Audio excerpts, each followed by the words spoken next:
Bonjour, nous sommes toujours le 1er septembre, sauf qu'il est maintenant 14h30 ou presque, parce que je shoote coup sur coup le deuxième épisode de cette saga produits fermentés. Je vous dis tout de suite, on va parler du kombucha à un moment donné. J'espère à la fin de cet épisode. Si ce n'est pas le cas, ce sera à la fin de l'épisode 3. Mais pour le moment, on est plutôt dans les produits d'origine laitière animale, avec la passerelle évidemment possible vers des soi-disant, entre guillemets, laits végétaux qui n'en sont pas. Bon, je sais, on me dit toujours ça, mais bon, bref, il n'y a personne quand même qui va m'obliger à dire autre chose que des laits végétaux. Non, il n'y a personne. Et on peut mimer ce que je vous expliquerai, notamment au niveau du kéfir, avec, par exemple, du lait de soja, sauf qu'il faut ajouter du sucre venant de l'extérieur, vu qu'il n'y a pas de lactose dans le lait de soja. Alors, le sucre qu'on ajoutera à ce moment-là, mais j'y reviendrai, c'est du sucre de canne roux brut, non raffiné, qui finalement n'est pas un si mauvais sucre que ça. Et le but de ce sucre est d'être fermenté par les grains de kéfir. Et ça nous ramène évidemment au sujet du jour. Ces grains de kéfir, c'est une association de bactéries et de levures. Ah, oui, et c'est ça qui m'intéresse, c'est cette tolérance intestinale induite par la juxtaposition des deux. Et ce qui est absolument fascinant, je trouve, c'est que si on sépare les bactéries... bon, il faudrait que je tienne à deux mains, parce que j'ai Goliath. Alors, j'ai discuté avec Goliath, je lui ai dit qu'il devait être plus calme. Et je crois que ça va être le cas parce que nous avons fait un accord. Pas de promenade s'il ne se calme pas un peu. Donc nous ferons la promenade à la fraîche en fin d'après-midi. Il fait beaucoup trop chaud, il y a 30 degrés. Et donc Goliath va être calme. Donc on ne va pas être tout le temps interrompu par des holoptiques. Sauf peut-être par les grands chiens de mon assistant qui sont dans la maison. Et on verra si on les entend aboyer. Bon, bref, on avance. Donc... moi, ce qui m'intéresse dans notamment le kéfir, mais vous allez voir que c'est la même chose avec le kumis ou le kumis. Qu'est-ce que je vais dire? Je vais dire kumis, ok? Je ne vais pas tout le temps dire où.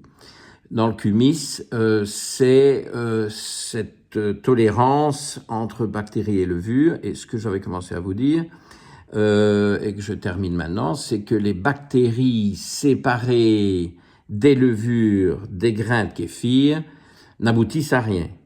Ah, ça marche pas, ça fermente pas. Il faut les deux. Il y a cette magie d'associer les deux. Comme dans l'intestin humain, c'est ce que je vous disais dans l'épisode 1, il y a des levures dans l'intestin humain. Qu'on arrête de me chatouiller avec cette histoire de cette obsession du candidat pour faire quoi? L'éradication du candidat et obtenir un intestin humain qui n'est pas physiologique, puisque l'intestin humain physiologique, il y a un peu de levure, pas des tonnes. Évidemment, si vous ne mangez que du sucre, ouais, ça, vous savez déjà bien la conséquence, il y aura des tonnes de levure. Bon. Est-ce que c'est compliqué? Est-ce que c'est sorcier à comprendre? Non. Revenons au kéfir. Eh bien non. Revenons au kumis. Parce que le kumis est le premier dont je vais vous parler, parce que le kumis nous vient d'Asie centrale. Et donc, je vous ai dit dans l'épisode précédent, Hérodote était déjà fan. 450 avant Jésus-Christ. Donc, le kumis est une boisson assez extraordinaire. Alors, figurez-vous que j'avais une patiente à Londres, une jeune femme une chercheuse, je crois que c'était plus du style ethnologue que sur le plan nutritionnel. Mais ce qui l'avait amené à s'intéresser au kumis, elle était vachement forte là-dessus, c'est ça qui m'a vraiment excité. Et puis j'ai eu des patients kazakhs, et donc elle a été explorer le Kazakhstan, elle est allée dans la montagne, et là où il y a évidemment les chevaux, et surtout les juments, dont le lait, une fois fermenté, va fournir ce kumis. Il n'y a pas que le lait de kumis, c'est un lait de jument ou un lait d'ânesse ou un lait de chamelle, selon les régions du monde, parce que le kumis n'est pas spécifique du Kazakhstan, bien que je crois que ce soit quand même le pays emblématique, et c'est surtout celui qui le promotionne un peu comme boisson nationale. Vous allez voir qu'on va avoir plusieurs boissons nationales dans ce qui suit, en tout cas celle du Kazakhstan, le kumis. Il y a quand même un côté touristique derrière, d'aller voir les exploitations et de goûter lait de chamelle, lait d'ânesse, lait de jument, vachement fermenté. Alors, avec quoi est-ce qu'il le fermente? C'est un mélange de bactéries et de levures. Alors, j'ai ici le nom des... Alors, la fois dernière, ceux qui n'ont pas vu l'épisode 1, vous avez loupé ça, mon grand tableau explicatif de toutes les grandes subdivisions des produits laitiers. Bon, je vous renvoie à cet épisode-là si vous n'avez pas vu. Aujourd'hui, on va s'attaquer... Bon, 2 épisodes, vous êtes sûr? À mon avis, 3. On va s'attaquer à des choses plus concrètes. Et donc, le kumis, qui est rencontré donc en gros en Asie centrale, typiquement Kazakhstan, mais aussi Kirghizistan. Alors, j'ai dû un peu, parce que je ne connaissais pas, est-ce que vous connaissez la bachkirie? Non, c'est pas la vache qui rit, non, merci, c'est pas un fromage vraiment haut de gamme, mais bon, quand j'étais petit, oui, il y a 60 ans, j'en mangeais. Enfin, la bachkirie, si vous ne connaissez pas, je vous pardonne parce qu'au jour d'aujourd'hui, c'est le Bashkortostan. Bon, c'est une république avec une assez grande autonomie qui fait partie de la Fédération de Russie, mais qui est intégrée dans ce qu'on appelle aujourd'hui la Russie, mais qui a quand même un certain degré d'indépendance. Je crois que sa capitale est Oufa, la ville de Oufa, et c'est au pied de l'Oural, au versant ouest de l'Oural, au pied. Donc, ça, ce que je sais, parce que j'ai une patiente qui habite là, Ekaterinbourg, en français, bon, en russe, ok, ça y ressemble, et elle vient de là, ça m'avait... ben, j'en ai de partout, Omsk, enfin bref, vous pouvez faire toute la Sibérie, y compris jusqu'à Vladivostok, mais elle venait d'Ekaterinbourg, je trouvais un nom assez exotique, etc., qui est au pied du versant est de l'Oural. Donc ici, on est sur le côté ouest de l'Oural, qui est cette immense chaîne de montagnes, pas très élevée, qui partage la Sibérie en deux, qui est beaucoup plus du côté occidental, parce que la Sibérie à l'est de l'Oural, je peux vous dire qu'il y a quand même un fameux paquet de fuseaux horaires là-dedans. Nous ne nous aventurerons pas jusque-là, quoique, donc ici, pour ce qui est du kumis, c'est une boisson donc, de ces régions-là, au sud et à l'ouest de l'Oural, mais c'est aussi une boisson qu'on trouve en Mongolie sous un autre nom. C'est exactement la même chose, ça vient des mêmes animaux, et c'est l'aïrag. L'aïrag qu'on boit en Mongolie, qui est une boisson emblématique de la Mongolie. C'est du kumis qui s'appelle autrement parce que c'est dans un autre pays. Mais là, la Mongolie, là, on est quand même parti vachement vers l'est. Bon, alors, je vous ai dit à partir de quels animaux ça venait. Ah oui, l'aïrag, j'oublie de vous dire, l'aïrag était la boisson favorite des fameux cavaliers de Gengis Khan. Ah oui, Gengis Khan a envahi l'Europe, j'allais dire le monde, mais des zones immenses. Et ces guerriers, ces cavaliers voyaient leur énergie soutenue par la consommation assidue d'aïrag qui n'est autre que du kumis sous un autre vocable. Alors, c'est une boisson un peu pétillante, d'ailleurs, elle a des surnoms qui sont assez fascinants. On peut l'appeler le lait de champagne, pas mal, du lait de champagne, pour vos amis, là, vous invitez vos amis à un petit happening, là, écoute, pour toi, j'ai du lait de champagne. Bon, on l'a aussi appelé, mais du temps de la route de la soie, parce qu'on est en plein dans la route de la soie. Et pas sa version moderne, mais sa version originale. Et c'est fascinant tout ça. Bon, moi, géographie, histoire, ça me botte. Enfin bon, bref, calmons-nous. Revenons à nos fermentations.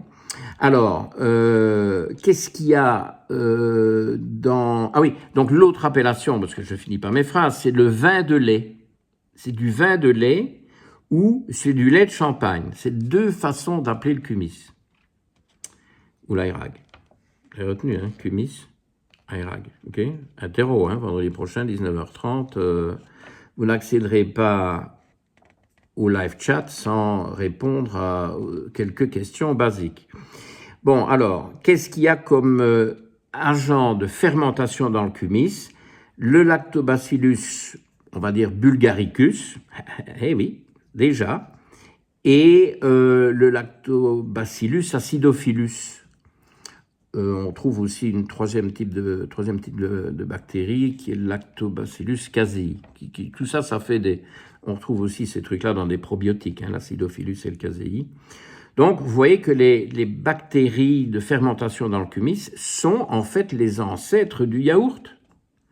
Ah oui, parce que le yaourt s'est développé à partir du XIe siècle, beaucoup plus récemment, et a été, disons, promu, découvert, on ne va pas dire ça, c'est une évolution de ces boissons plus anciennes, a été propagé, promu,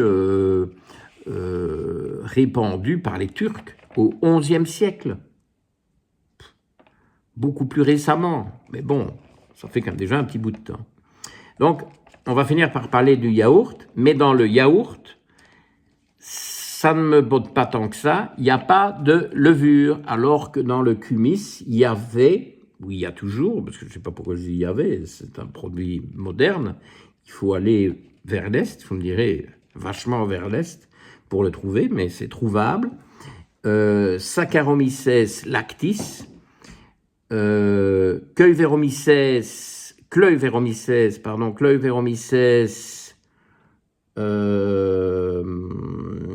lactis aussi, Saccharomyces cartilaginosus. Ah oui, ça donne de la consistance, toutes ces levures. Vous voyez, ce sont des liquides plus épais, éventuellement, que le yaourt. Et alors, il y a aussi quelque chose de spécifique du kumis, c'est le Torula kumis. Hein, Torula, c'est aussi un genre bactérien, tout comme Saccharomyces et tout comme Kleuveromyces. On va le retrouver dans d'autres boissons. Donc voilà, ça c'est ce que je voulais vous dire avec le kumis. Précurseur du yaourt, toujours disponible de nos jours. Et nous l'avons côtoyé par la grâce de Gengis Khan.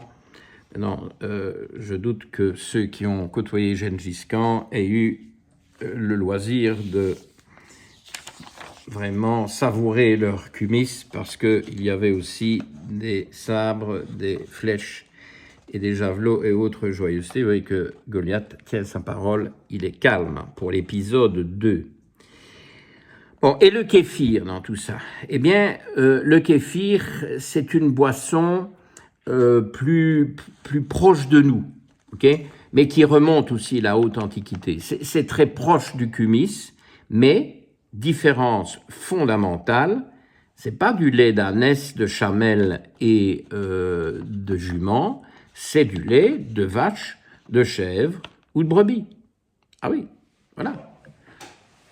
Donc, c'est moins dépaysant. Je peux vous dire que le goût, parce que tout à l'heure j'ai fait une allusion, j'ai pas insisté, mais je peux quand même vous avouer tout maintenant, le goût du kumis, il faut sérieusement, il faut se concentrer, ok? Mais les bienfaits pour la santé, honnêtement, parce qu'il y a toute une recherche évidemment dans ces pays d'Asie centrale qui se fait avec des équipes universitaires, il y a des publications, PubMed, tout ce que vous voulez, bienfaits pour la santé assez énormes. Okay, mais il faut, ceux qui se plaignent de mes conseils d'huile de chanvre, ben alors si vous êtes gnangnan à ce point-là, ben, n'allez pas vous embarquer dans le kumis. Le kéfir vous conviendra mieux, parce que chèvre, vache, brebis, c'est plus familier que chamelle, ânesse et jument. Alors, c'est un peu, si vous voulez, le même principe, sauf que les ferments du kéfir sont différents. Ah, le nom kéfir, donc c'est une boisson du Caucase. Hein.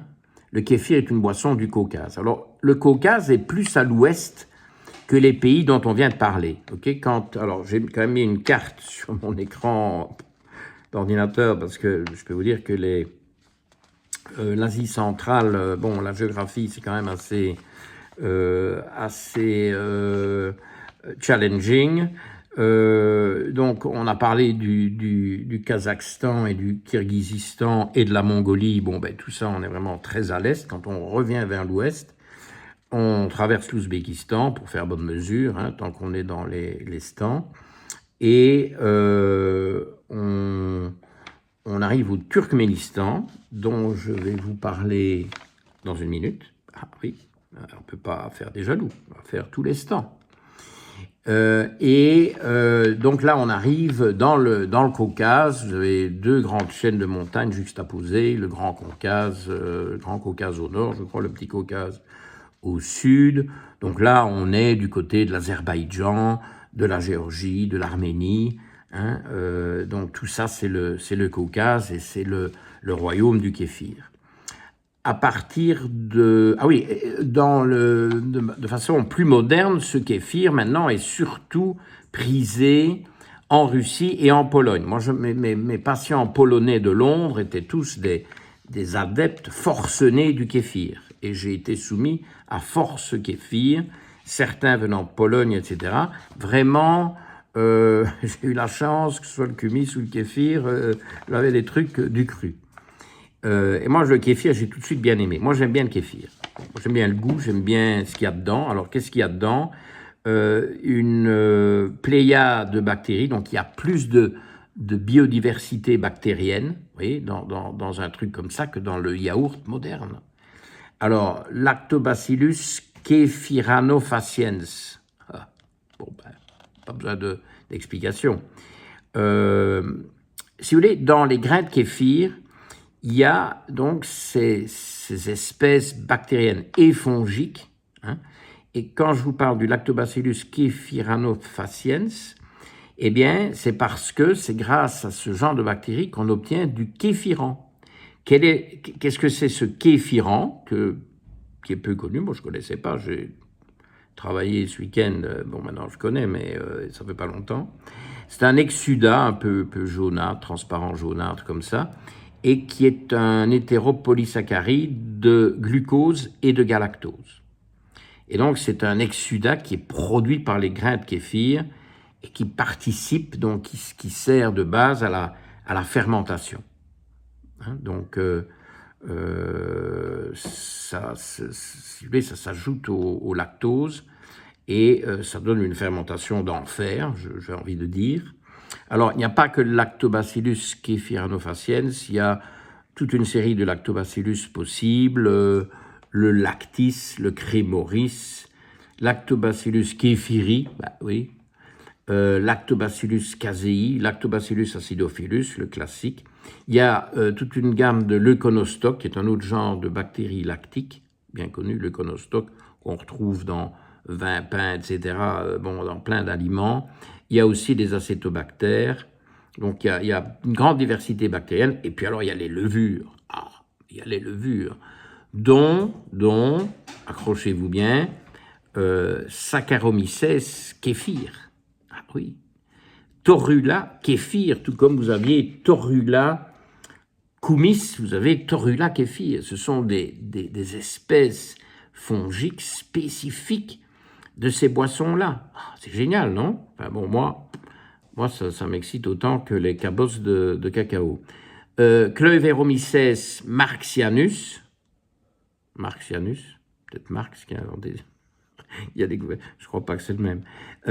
Cleuveromyces marxianus, Saccharomyces unisporus, Saccharomyces cerevisiae. Dans les versions plus industrielles, etc., en général, vous trouvez Saccharomyces cerevisiae, hein, qui est la levure classique qu'on retrouve dans tous les aliments fermentés modernes. Saccharomyces exiguus. Je ne sais plus si je vous ai dit Saccharomyces kéfir. Oui. Voilà, donc plein de biodiversité, ça j'aime bien, une tolérance entre tout ça qui, moi, me fait penser à la tolérance qu'on veut instaurer dans nos intestins. Vous êtes tous là à vouloir éradiquer. J'ai une candidose, on va éradiquer le candidat. J'ai une dysbiose bactérienne, on va éradiquer. On va éradiquer. Mais d'abord, ça n'a pas de sens. On ne sait pas éradiquer. Il n'y a pas de vide. La nature a horreur du vide. Si vous décapez la muqueuse intestinale, il y a quelque chose qui va pousser dedans. Bon. Alors, pourquoi éradiquer? Ça n'est même pas, c'est même pas concevable. Donc, non, il faut la tolérance. Vous voyez, il y a quand même des analogies qu'on peut faire avec l'humain dans tout ça, hein, si vous voulez pas trop... on va pas trop dériver, mais pour le moment, je suis en train de lire un livre dont je vous parlais. Il faudra faire des vidéos avec ça, parce que c'est quand même fondamental, la paléogénomique, plein pot, hein, parce que grâce à la paléogénomique, on est en train de retracer toute la cartographie des migrations humaines, hein, et donc de l'évolution des génomes, qui s'accompagne d'ailleurs de l'évolution des langages, des cultures, de tout. Et si vous voulez, la leçon de cette paléogénomique, c'est que tout n'est que migration et métissage. Vous voyez, ça migre, et puis ça s'intègre, et puis ça remigre, puis il y en a d'autres qui arrivent, qui s'intègrent. Alors, je fais une petite parenthèse ici, parce que franchement, ça me chipote. Des pays avec une population d'origine pure, entre guillemets, des purs Hongrois, des Hongrois pure souche. Il n'y a pas plus métissé, balayé par l'émigration, que la Hongrie, qui est au milieu du bazar et qui a pris tout ce qui venait d'Asie. Dieu sait s'il en est venu des migrations qui venaient d'Asie et puis qui venaient aussi du Moyen-Orient, qui remontaient d'Afrique, Moyen-Orient. Enfin, une folie. Alors, bon, bref, laissons les Hongrois tranquilles, mais tolérance. Hein. Bon, ça n'a pas l'air d'être spécialement leur fort. Mais passons. Et donc, j'aime bien ce mélange du kéfir, qui au goût est quand même sympa. Hein. Le kéfir, il est décrit avec une consistance crémeuse, un arôme et un goût caractéristique qui est un peu acide, mais avec un arrière-goût un peu sucré. Bon, ça plaît quand même, hein, à beaucoup de gens. Alors, on pourrait croire qu'on va passer au yaourt. Ben non, parce que je dois encore vous parler de quelque chose que vous ne connaissez pas. En tout cas, moi, je ne le connaissais pas. Si vous connaissez, chapeau. C'est une autre boisson fermentée. Celle-ci a subi un barattage, donc c'est une forme de babeur, hein, contrairement aux précédentes. Et dans laquelle on retrouve, je crois que c'est ça le vrai ancêtre du yaourt, alias yogourt. Hein. Cette boisson nous vient de l'Est, de Turquie, mais avant la Turquie, d'une peuplade qu'on appelait les Gökturks. Bon, 5e siècle. Donc ça, c'est avant que les Turcs propagent le yaourt moderne au XIe siècle. Donc les Gökturks vivaient à l'est de la Turquie actuelle. Donc c'est eux qui étaient au Turkménistan. Et cette boisson, que je vais quand même citer un jour, s'appelle l'Ayran, je ne sais pas comment on prononce, A-Y-R-A-N, je veux dire Ayran. Je ne parle pas très bon en turc, qui est la boisson nationale, selon leur président, de Turquie. L'Ayran, c'est la boisson symbolique des Turcs modernes. Les Gökturks qui sont venus de l'Est, qui étaient tout à l'Est au 5e siècle, du côté du Turkménistan, et de l'Ouzbékistan ont petit à petit migré vers l'ouest et sont arrivés en Anatolie, qui est quand même l'essentiel de la Turquie moderne, pas que, mais la plus grande surface de la Turquie moderne, en tout cas dans sa partie asiatique, c'est évidemment l'Anatolie. Et c'est là qu'ont débarqué les Gökturks avec leurs boissons errants. Donc, boisson qui de nos jours est vraiment adulée en Turquie, qui est toujours consommée au Turkménistan. Et qu'est-ce qu'il y a en dessous du Turkménistan et à l'est de la Turquie? Ben, il y a l'Iran. Sauf qu'en Iran, l'Iran s'appelle le Doug, D-O-U-G-H. C'est pareil, c'est la même chose que tout à l'heure, la similitude entre l'Eyrag en Mongolie et le kumis au Kazakhstan. Donc voilà, donc l'Iran, si vous voulez, c'est un peu une évolution plus moderne, mais bye bye les levures, on a perdu les levures en chemin, c'est dommage.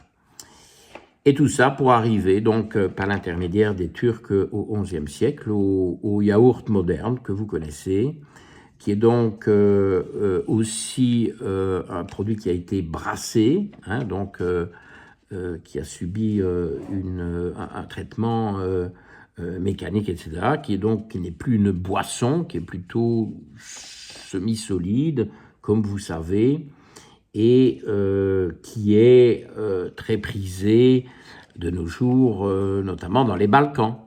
Oui. On aura fait à peu près toutes les grandes chaînes de montagnes, hein, de l'Eurasie. Ce que je vous ai peut-être pas dit, que j'aurais peut-être dû vous dire, c'est cette fameuse chaîne montagneuse gigantesque avec des sommets à entre 4 et 5 000 mètres de l'Altaï. L'Altaï, si vous voulez, qui est entre la Mongolie et le Kirghizistan, le Kazakhstan, enfin, qui est là en plein territoire du kumis. Donc, si vous voulez passer des vacances dans l'Altaï et goûter ce breuvage, si vous le laissez maturer 2 semaines, je peux vous dire que le goût, vous vous en souviendrez de ces vacances dans l'Altaï. Ceci dit, le Caucase est encore plus haut, hein, c'est entre 5 et 6 000 mètres, j'ai oublié la hauteur exacte. Bon voilà, de l'histoire, de la géographie, très peu de l'optique cette fois-ci, ouf. J'aime bien tout ça. Je pense que ça méritera un 3e et dernier épisode avec tout un tas d'autres boissons dont on n'a pas eu le temps de parler. J'ai envie de vous parler du skyr qu'on trouve dans les grands magasins ici au Luxembourg, du lait Ribot que vous connaissez en France, en tout cas en Bretagne, mais qu'on trouve partout en France, de produits qui sont prisés au Maghreb et au Moyen-Orient et qui se rattachent à tout ce que nous venons de décrire. Certains sont uniquement bactériens, d'autres ont ce mélange génial de bactéries et de levures. Suite et fin, il y en aura que 3, hein, rassurez-vous tout de suite, au 3e épisode. Et de toute façon, à vendredi 19h30, live chat. Merci. Bye bye Goliath. Vous voyez comme il est sage, hein? Vous l'avez dit, hein? Très sage mon Goliath.